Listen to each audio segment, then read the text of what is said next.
Oui,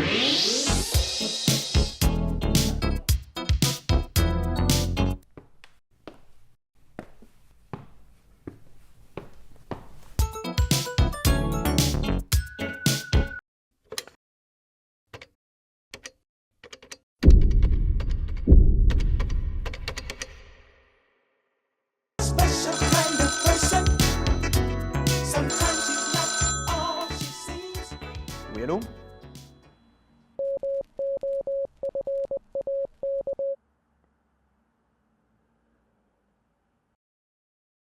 En juin, le 25.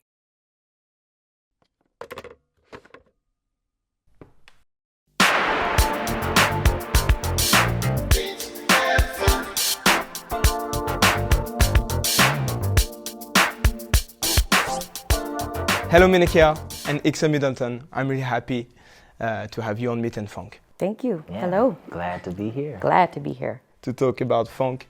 And you know, you have both of you huge career.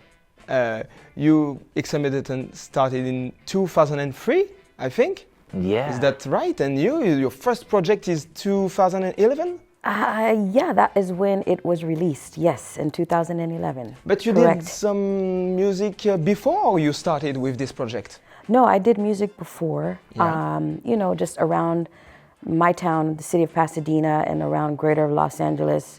I started recording at a young age, notably probably like 19 years old.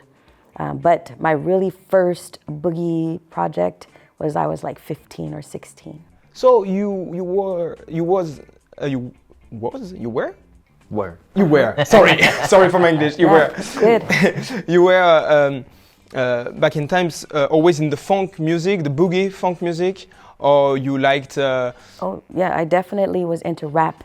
Rap music came before I started doing anything funk related, but to me they're very related in the first place. So it was natural to go from rap to funk. Yeah, it's like a question of learning about where all your favorite producers are getting their samples from. That was where like I found my way to the funk. I started saying, okay, well, where did this guy get this from? You know, where did this beat come from? And then all of a sudden I'm discovering like One Way or M2May or Midnight Star and things like that. Oh yeah. Yeah. With the samples. Yeah, exactly. Yes, I talked with the funk freaks. It was the same thing for them. Yeah. And you started with the G-funk, the hip hop and the G-funk, Yeah. and with that you did the transition with the funk. But when I listened to your first project, there was always a little bit of funk in them. Always, yeah. Always. So you remember when you discovered this music? Well, you know, like the funk is like the soundtrack of the streets in LA, you know, and on the West Coast. So it's kind of like even before I was trying to figure out where my favorite producers were getting their music from, it's like it's bumping in the streets, you know, like you hear guys coming down the street playing Zap and stuff like that, or what's another example I always use? Erotic City by Prince, you know, that was a big West Coast hit. Like things like this, you know, they're always playing in the streets or at parties or things like that. So that's why it feels like home for me. Okay, and what was your the first band of funk boogie that marked you back in times? Do you remember? You know, I think I'm gonna have to say it's not like a band per se, but it's more like an artist, and it's Aretha Franklin, because to me, at that time, they didn't really describe it as funk or boogie. It was just music. So my mom, she was in a cover band, and she would cover like Aretha Franklin songs. For instance, Get It Right, Jump to It, right? Straight boogie So tracks, it's straight you know? boogie. Yeah.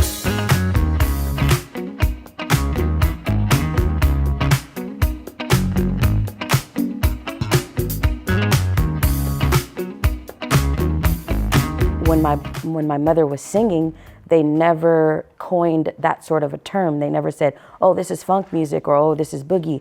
But that is my first remembrance of it. As I got older, I'm like, that was funk. That was boogie. And I was 7 years old at that time. So yeah, I think back to like people like Aretha Franklin, people like Gladys Knight. I'm just trying to think of some others that I could, even someone like Frankie Beverly and Maze. They're very funky, but it's more sophisticated funk, right? Yeah, for sure. I think for me it was Zapp, for Zapp sure. and Roger. Yeah, like maybe, I don't know, like maybe as I was getting into hip hop, there was a time where I said to myself, man, what the hell? What is this EPMD or what is that it? You got to chill? Yeah. EPMD, you got to chill, but they're not rapping on it. What is this? And then, then I do my homework and realize like, oh, that's where it came from. Yeah, so it's like, he's like, okay, you got to chill. They took this from the funk. Yeah. But you thought it came from them. So it's kind of tricky, right? Yeah, it's just, just doing my homework, basically, and just learning the roots, And I have to agree because Zapp was a huge presence in my life as well. Yeah. And as he said earlier, rolling down the street in the city of Pasadena or LA or wherever, you can hear more bounce to the ounce. You could hear Doo-Wah Diddy. Yeah. It's just... It's classics. Yeah. Yeah, it's a classics. Like, these are guys, they're rolling down the street, they're playing this in their cars or on their motorcycles or whatever, and you hear it.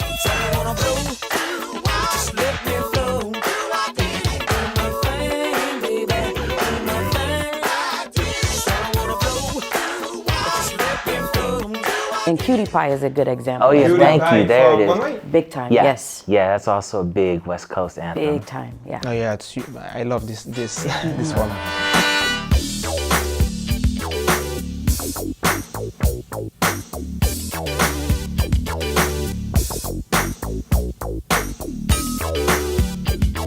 But do you think that Zapp and Roger is still well known for the youth, the younger generation? Still important? I'll let you go first with that. I'll say yes. I think I know you have to like educate every generation, show them somehow, some way.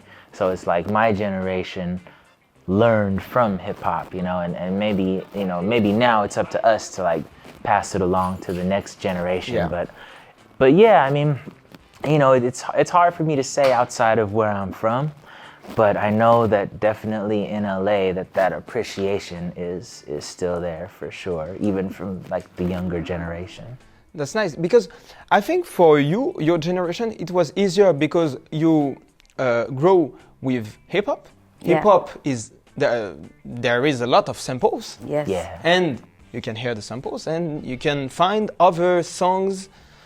But now the music has changed and the hip hop also, and there's no more samples. Not so much. Not so much. So Yeah. I think for the younger generation, it's more difficult to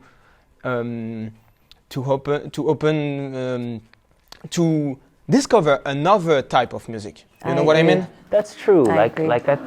I think what would be good is if we could find the way to create that curiosity with people, because like there are artists that are using like samples, that you could, if you found the originals, it would blow your mind. You got guys like Larry June and Jay Worthy and stuff like that, for example.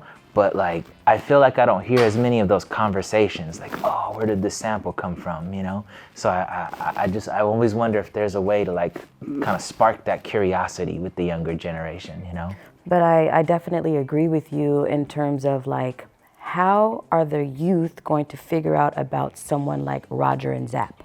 Yeah. Do they even know that it exists? I think that we might be in a position of as modern funk artists or just funk artists overall, we might be in a position of letting them know, telling them something that they're hearing came way before they were even alive. Yeah, because because now maybe it happens, that discovery happens in a different way. Because like, for example, if you go to like a party where they're playing modern funk, they're gonna be playing boogie as well.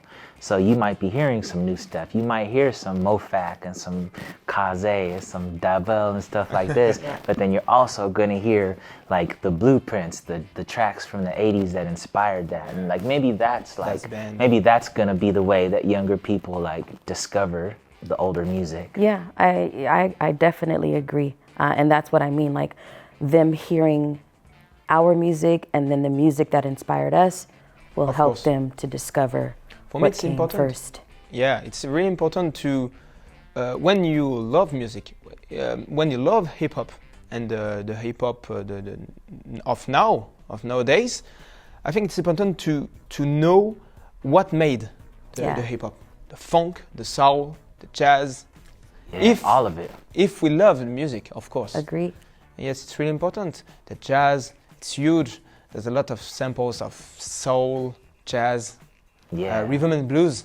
Yes. All of it. Very true. James Brown all started from there. Yeah, Yes. I mean we wouldn't have like the 80s boogie sound that we love without James Brown. you That's know? true. Of course. Yeah, it's all a path, you know. It's definitely a different sound, but you can't get to the 80s without the 70s. And the Of course. 60s Period. and all that. And the everything that 60s, came yeah. before it, you Yeah, know? that's right. And now, so you are a modern funk artist, but you're still rapping in your song. Yes. So it's between J-funk, hip-hop, modern funk, boogie, Yeah. all this stuff mixed in one. Yeah. One sound. I think it Yes. can be everything, you know, Yeah. like Funk isn't just one all of thing, that yeah? together, yeah. Yeah. Because it's like, because one of the things that I loved about hip hop was the funk that was in it. Yeah. I didn't realize that's what it was until later, but you know, when you realize that, then you know you can go everywhere that you want musically, but you know, the funk is at the core. It is. And then your background for me is going to follow you. So like I told you in the beginning, I started with rap, you know, and so naturally it's still going to be a part of me. And I definitely like to make sure that I express that in not all of my songs, but sometimes I feel like getting off some raps. Yeah. And You maybe know? it's just something about like the way I might program my drums, you know?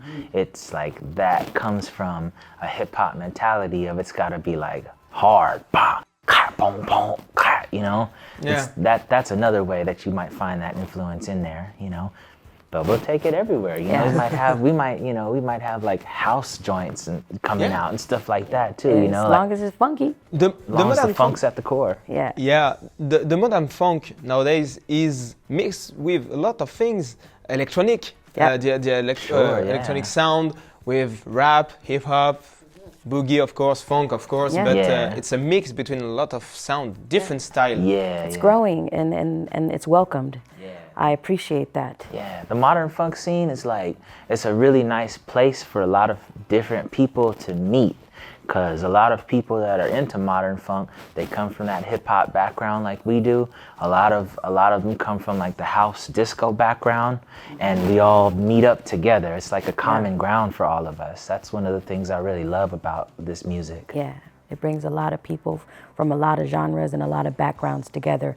Modern funk does. Yeah. So now you are in France, in Lyon, and you are you do like a tour Yes. in all Europe since 5 weeks, no, 4 weeks. Yeah, 4 weeks. 4 weeks? Just about a whole month. Yeah. You're not tired? I mean, it is, but in a good way, you Yeah. know, in Yes. a good way. It's tiring, but it also, it's so much fun, and you get the Yeah. opportunity to spread the sound, so it gives you the energy. Yeah, so So, it's tiring, yeah. but it's energizing. Energizing at and the it's more same time. energizing Yeah. than anything else. Oh yes, you. I saw that you have a shop in LA. Yeah. I saw that discovered that recently because I never been to LA, Yeah. but unfortunately. But how was the creation of this shop? Just from accumulating a lot of records and like just I would say we do a show, we have our merch table with our releases, and then I would bring like one crate of just other music, and then all of a sudden it's 2 crates, and then all of a sudden it's one merch table with our stuff and one table of used records, you know? And so it just grew into a shop like that, just naturally.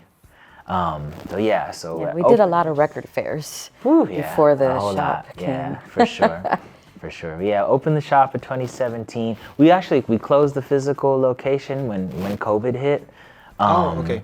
But yeah, I do want to bring back the physical location eventually, and for now it's on Instagram, Saltbox Records. Saltbox, yes.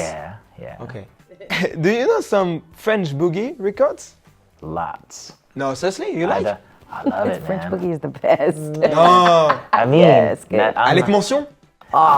That's just Dans l'eau de that's Nice. the tip of the iceberg. Yeah, Yes. Avec Mention, Yes. Black, White and Co. Dans l'eau de Nice, on voit passer les avions qui s'en vont. Un vrai délice, à 2 pas de la circulation. Yeah, and of course we've got our homie Amadeo 85 that every time I kick it with him, he's got like, some do you know new this? French boogie. Do you know this? Do He you know loves? this? He loves? Oh yeah. And oh, he knows yeah. it very That's well. interesting. Yeah, so he's shown us like all So much. kinds of all kinds of French boogie. I Yeah. didn't know that in California, there is some guy who listen to French boogie in There California. is, Yeah. for sure. Oh, nice. Yeah, it's interesting. It's an exchange, you know, the way that a lot of the American boogie has made its way over here. Yeah. French boogie is It's made making its its way way. back there, especially now because we got YouTube, you know, and Yes. Discogs as a way of discovery. So now Yes. people in the U.S. they're finding out. Yeah, they're getting For their sure. digital dig on to figure For out what's sure, going yeah, all on. day. Hey, you were there at Fréquence. You Yeah. know, when were you there when I played the Muriel Doc? Muriel Dac, Tropique. And I everybody. love this song, and I Yeah. didn't know how big it was. Tropique au compteur, change pas le moteur. Tropique dans ton cœur. You see? I just liked it. I just thought it's a good song, and then I threw it on, and the whole room is singing along. I was Everybody's like, singing. what? the Because fuck? here in France, it's not associated to the funk, the boogie. It's more like a synth pop kind of track, maybe, Yeah, or variety. You know, it's a pop song. Yeah, you know. sure. But the It's got bass those line, elements, you know. It's it's got funky. synth bass, synth It's funky. chords, so Yeah. it fits together to me. You know? I love Yes. that track. I love. Yeah, and you saw it. It was just fire when you put it. Yeah, I had no idea. That was actually one of my favorite moments of this tour. No, seriously? Yeah, Yeah. yeah. Because it was unexpected. Unexpected, yeah. Okay. Yeah. Nice. Yeah, you can collect all the records in the world, but it's hard to know what was really like hitting for people, you Yeah. know, what's gonna like bring out their nostalgia and stuff like that. Like, so it was cool Oh. to find out in that way. Yeah. And yes, you know, when you are in France, if you put some French record, it's a bit more easier for one who don't know a lot About of funk. about Yeah, funk. Yeah. for sure. Yeah. Yeah, sure. Yeah. Yeah. So for me, it's good. Thank you. Thank you. Thanks a lot. Thank you for having Thank you us. very It was much. really nice, and hopefully we can see in California next time. Yeah. I hope so. You come to gotta let us LA know when you're coming. Anytime. Yeah, of course.